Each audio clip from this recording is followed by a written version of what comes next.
Hello and welcome to this video, which is going to help to show you how to make the most out of the Engagement Letter Toolkit.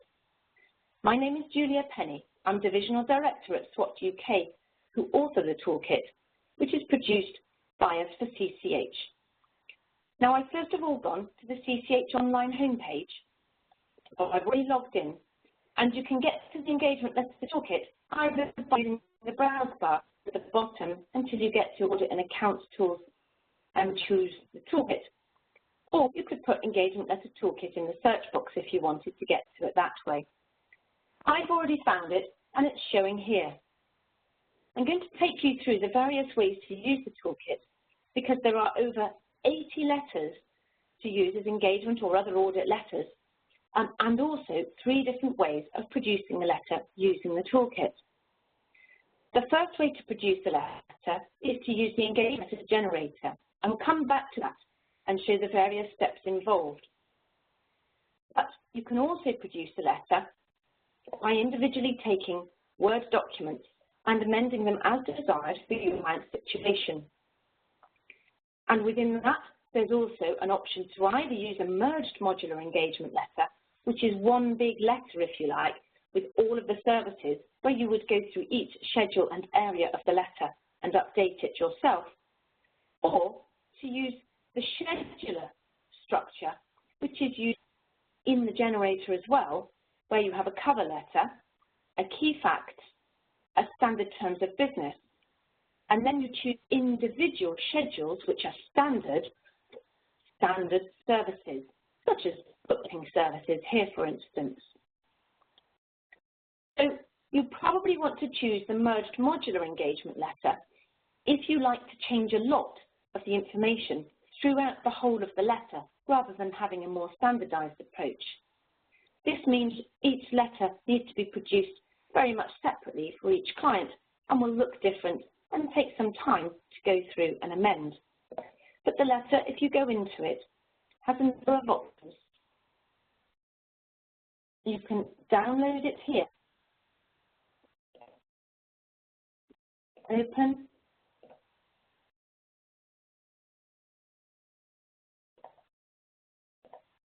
And you can see that it shows where you should put client information with yellow highlighting, and it gives information about completing with the red guidance. So let's just go back to our home page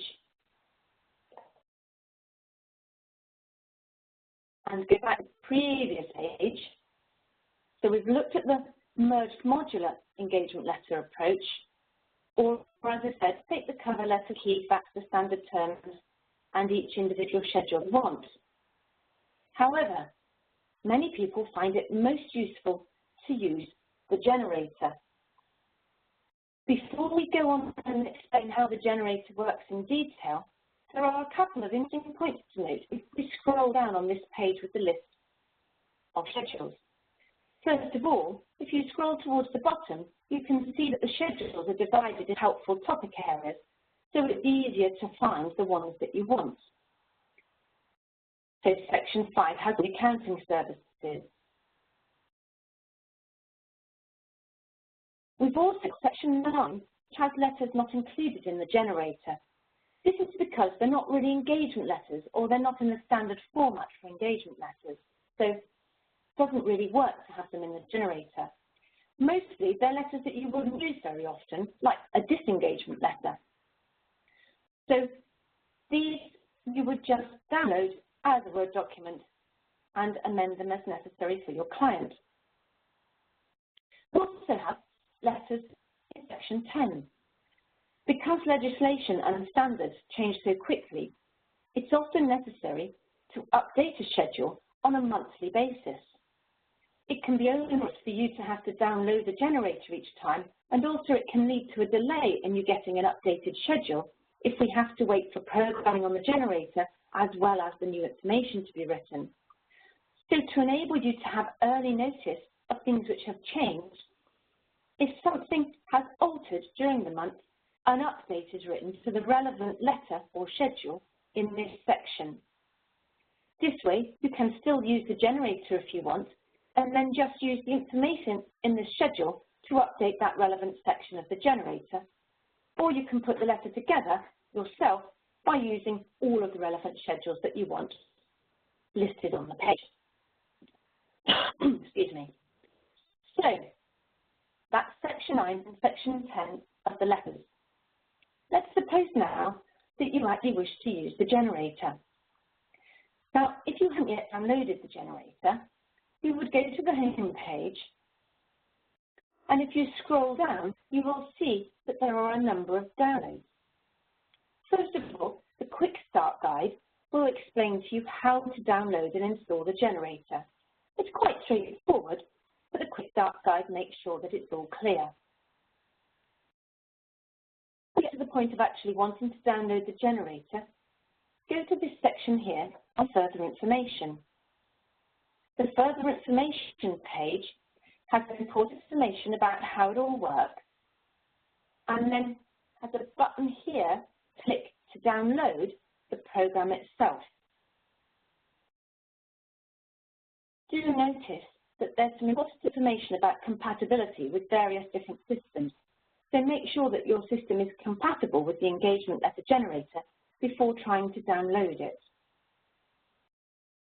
Now, as you mentioned, the ICAEW has recommended that a schedular approach with a different schedule for each service offered is the best way to deal with engagement letters, because it allows just a single schedule to be updated if necessary, or for further schedules to be added or schedules to be deleted without having to reissue the whole engagement letter each time. So that's what we're going to do with the Engagement Letter Toolkit and the generator. So let's suppose you've already downloaded the generator. So you would go to your Start menu, and if you've pinned it to your Start menu, as I have here, and there are instructions on how to do that in the Quick Start Guide, you just click there to open the generator. This is the home page of the generator itself, and as you can see, there are two key areas: open the toolkit itself or view the guidance notes. The guidance notes are very important, and will take you through how to use the whole operator. But in particular, on page 3 at the bottom, it reminds you not to change the templates yourself. If you change the word template, future editions of the generator won't upload, and you might lose information or have difficulties with the product. The templates are stored in a location, the default location of which is what's shown here in the generator when you open it. So that was Tools and Options to open this window. You can change the location of those if, for instance, you want it on a central server. And you can change the location of the actual letters themselves. Notice that it's just the template that you mustn't alter. Once you've generated a letter and it's in the letter folder, it's fine to edit those as much as you like, just like any Word document. The templates, though, should be left alone. So if we click the back button to get back to the home page, we can open the Engagement Letters Toolkit itself. Now, as you can see, the toolkit has a number of tabs along the bottom here, starting off, as you might expect, with the Introduction tab. Now, this tab gives you a brief overview of how to use the system, but also shows the key to colour coding to highlight what information you're supposed to put in various places. So blue means you've got free text, grey is a drop-down box, green means you put in a number and the formatting for the number will all be added automatically, and this coral colour means that you should put in a date. I've already typed in some information to save some time, but you'd put in here client details and then your practice details, and then you're reminded at the bottom of the tab that you've completed that step and you should move to the next tab. So the next one is the schedule. This is the one where you choose all of the relevant services that your client is going to want. There are also a couple of other options here. So the standard terms of business need to be included with the engagement letter, but some firms have their own standard terms and want to use those instead of the ones in the generator. So if you want to import your firm's own standard terms of business, click this option and it gives you a space here where it says select the location. In order to select the location, go to the Add-ins tab, which is on the right-hand side of your ribbon, choose Locate STOB, and then browse to the relevant location and click OK. I'm going to include the standard terms of business in this example. You can see you've also got options to show if you're licensed or authorised for investment services, whether you've got a limitation of liability and not, and so on.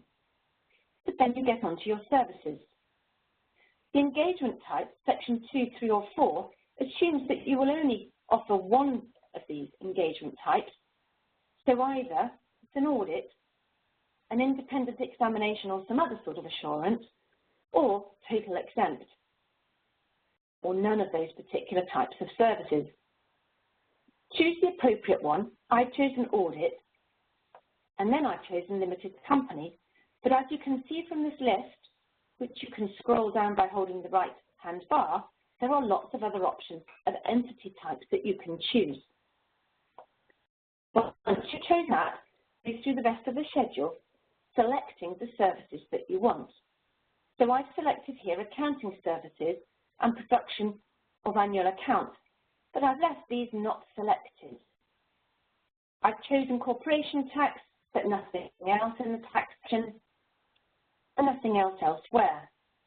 Specialist reporting requirements, if you click there, gives you an extra list of things like solicitor's accounts rules or provision of probate services. I'm not going to select those for the purpose of this exercise though. When you've chosen all of the relevant services, you've completed section 2, so you should move to key facts. As the name suggests, this is just the key facts about you and your client.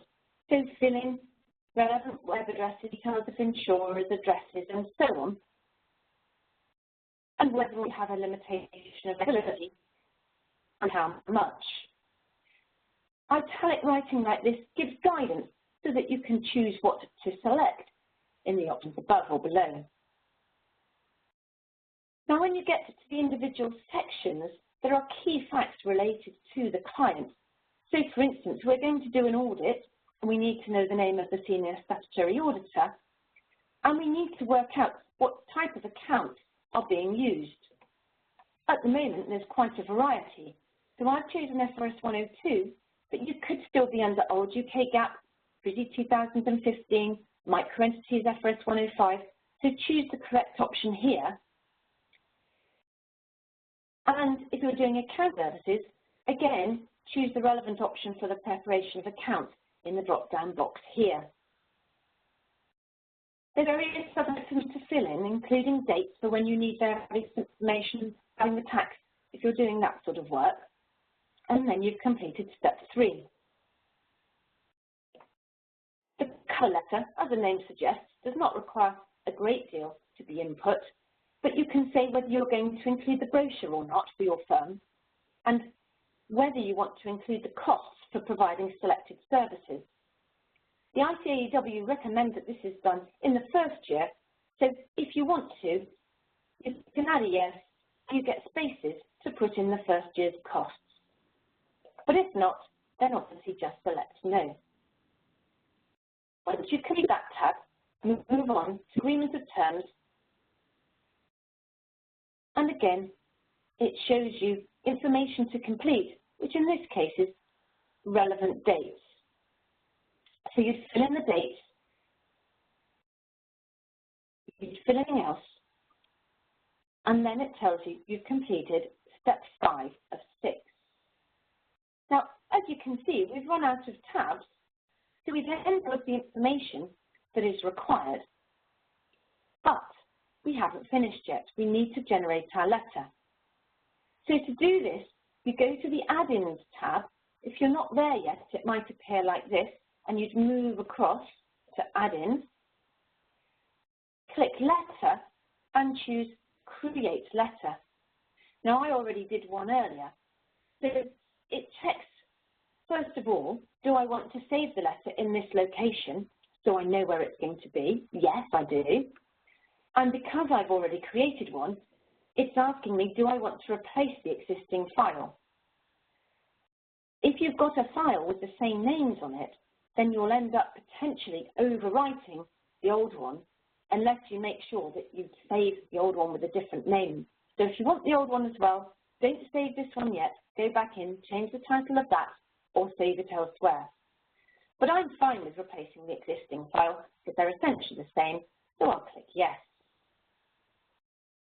Once you've saved the file, either you will see after a while a flashing indication on your Word icon, or you can go to your location. I've got a shortcut here from my Engagement location. I can open the letter. Now, I've got the letter in here, and you can see that we've got our cover letter, a summary schedule of service, key facts, and so on. Now, if you realise that there's something wrong in the letter, then you can edit this, as I said, just as you'd edit any Word document. I've used track changes here, which you can access on the Review tab by clicking here. And I've used it so that if I make some changes at some point, I have a chance to review it and just be able to focus on what I changed before approving it and accepting all the changes here. So I've changed my insurer, but you might find there's further information, and you certainly might find that you want to change, for instance, the styling. So if you prefer a different, you can select everything and choose the fit you wish. Or you might need to change where the address goes in order to fit with your headed letter paper and so on. Remember, this letter is just a normal Word document, and you can update it in any way you want.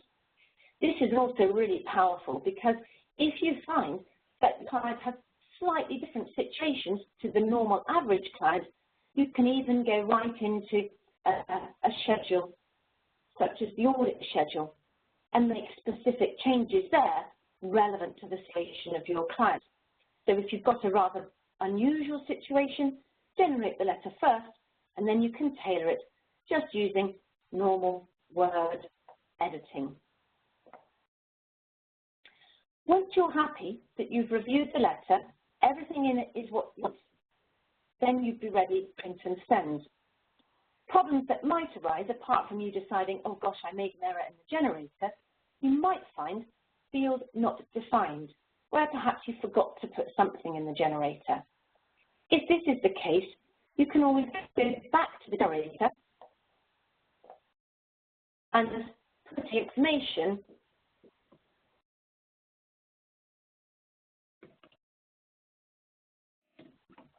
that you accidentally missed out and go back and create the letter again. Alternatively, as we've shown, if it's just a small error or very pertinent to the particular client, you can just update it in the Word document itself. So I finished my letter. If I've made any changes, I should accept the changes using the Review tab, and then my letter is ready to print out, to sign, and to send to the client. Now, I hope you found that a useful guide as to how to use the generator. Just remember that you've got a number of options. If you go to the home page, you can either use the generator as we've just demonstrated, or you can use individual letters, and there are some extra letters of appointment and so on in section 9, not in the generator. Or as we've seen, you can download the generator and create your letter that way. Lots of them provide flexibility, and even if you find that you haven't got a particular subject in the schedules already supplied to you, If you go to section 9, there's a blank engagement letter template to allow you to add in details for an engagement that isn't covered by the generator. So hopefully all of your engagement letter needs will be covered by the generator, and you can now see how to efficiently and effectively produce your letters. Thank you very much for listening. This is Julia Penny from SWAT UK.